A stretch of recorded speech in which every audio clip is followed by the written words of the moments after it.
SIT ఎంక్వైరీలు అని చెప్పి ఫోన్ ట్యాపింగ్ అవ్వచ్చు, ఈ కార్ రేస్ అవ్వచ్చు, ఇట్లా ఎంక్వైరీలు అని చెప్పి ఎంక్వైరీలు జరుగుతూ ఉన్నాయి కేసీఆర్ పైన. అటు కేటీఆర్, హరీష్ రావు, సంతోష్ రావు వీళ్ళందరి పరిస్థితి కూడా అంతంత మాత్రంగానే ఉంది. సోషల్ మీడియాలో వీళ్ళ పేర్లు ఎక్కువగా వినిపించినా కూడా ఎన్నికలు అయ్యేసరికి మాత్రం ప్రజలందరూ కూడా కాంగ్రెస్కే పట్టం కడుతూ ఉన్నారు. సో తాజా రాజకీయాలు, తెలంగాణ ఉన్నటువంటి అంశాలు ప్రతి ఒక్కటి కూడా మాట్లాడదాం. మనతో పాటు ఒక గొల్ల కులంలో పుట్టినటువంటి గొల్ల బిడ్డ కన్నబోయిన రాజా యాదవ్ మనతో ఉన్నారు. సార్ నమస్తే సార్. సార్ ఫస్ట్ కవిత గురించి చెప్పాలంటే ఏం చెప్తారు సార్? ఆమె రాజకీయ భవిష్యత్తు ఎలా ఉండబోతుంది అంటారు? ఇదివరకు వచ్చిందే రాజకీయ భవిష్యత్తు, మళ్ళీ రాజకీయ భవిష్యత్తు అంటే ఏం లేదు, శూన్యం.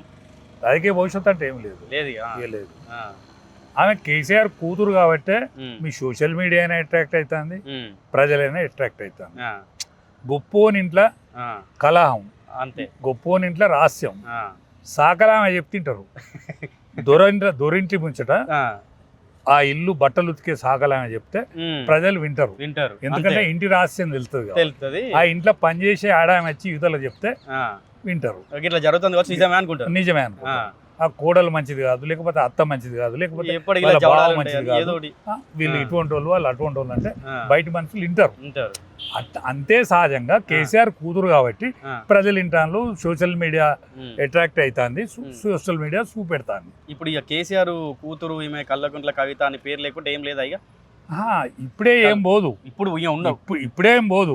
పోతా అంటే పలసన పోతా అంటే పలసన అవుతుంది.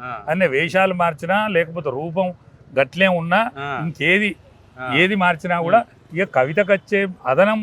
ఇప్పుడు రూపురేఖలు కొంచెం మారుతున్నట్టున్నాయి కదా సార్? రూపురేఖలు అంటే ఇప్పుడు సహజంగా ఆమె వయసు కూడా పెద్దగా అయింది కదా. ఇప్పుడు సహజంగా వెనకటిగా ఈ ఎంటికలు వీరబోసుకొని ఉండడం దానికంటే పొప్పు వేసుకుంటుంది అంతే. సహజంగా చీర కడతాంది, సాదా సీదా చీరలు కడతాంది. సాదా సీదా అంటే మనం కట్టేలాగా 150-200 ఉంటాయా? అట్లనేం కాదు, దాంట్లో కాస్ట్లీ ఉంటది కానీ రూపం కనిపిస్తుంది, కాస్ట్లీనే ఉంటది. కానీ ఆమెకు ఏమన్నా రేవంత్ రెడ్డి హెల్ప్ చేసినా లేకపోతే బయట రాహుల్ ఖాన్ ఏదైనా హెల్ప్ చేస్తే ఏమైనా పదవి వస్తే రావాల్సిందే తప్ప ఈ అదనంగా ఆమె పదవి వచ్చేది ఏం లేదు. ఇంటిని పలసన చేస్తాను తప్ప ఆమె దేనికైతే అక్కడ రాదని నేను అనుకుంటాను. ఇప్పుడు ఆమె పేరు గురించి కల్వకుంట్ల అనే ఇంటి పేరు ఇప్పటివరకు అట్నే పెట్టుకుందని కొంతమంది అంటున్నారు. ఇంకో కొంతమంది ఏమో ఇప్పుడు అట్లనే పొడిగిస్తా ఉందని కొంతమంది. ఇప్పుడు ఒకప్పుడు ఇంటి పేరు పెళ్లి కాగానే మారేది. అవును, ఇంటి పేరు పెళ్లి కాగానే మారేది. కానీ ఇప్పుడున్న ప్రకారం నా బిడ్డ కన్యమైన మాధవే, నా బిడ్డ కన్యమైన మాధవే. పాశం వాళ్ళ ఇంటికి ఇచ్చినాం కానీ మారలే.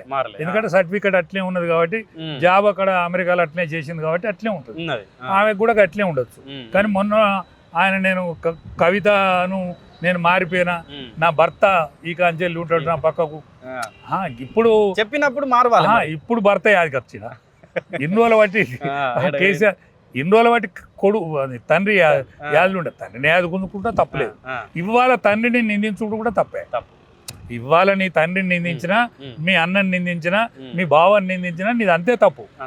నువ్వు పదవిలో ఉన్ననాడు మీ తండ్రి తప్పులు చెప్పను. ఇప్పుడు పదవిలో ఉన్నప్పుడు ఈమె కనుక ఒకవేళ తండ్రిని కావచ్చు, బావని కావచ్చు, అన్నని కావచ్చు, ఇప్పుడు ఎట్లా అయితే ప్రశ్నిస్తా ఉందో అప్పుడు అట్నే ప్రశ్నిస్తే తెలంగాణ ప్రజలు కూడా స్వాగతించేవాళ్ళు. కొంత ఇందులో నిజాయితీ ఉన్నది, ఈ అమ్మాయి నిఖచ్చితం మనిషి అని అనుకుందరు. కానీ నీ పదవి పోయిన తర్వాత, నిన్ను పార్టీలో తీసేసిన తర్వాత, ఇప్పుడు ఇల్లు కూసైనాక నువ్వు డాబా కడతానంటే ఎవరు నమ్ముతాడు? అంతే. ఉన్న ఇల్లు కూసైన తర్వాత నువ్వు పెద్ద బంగ్లా కడతా, నేను దానికి నిత్యం లేస్తా,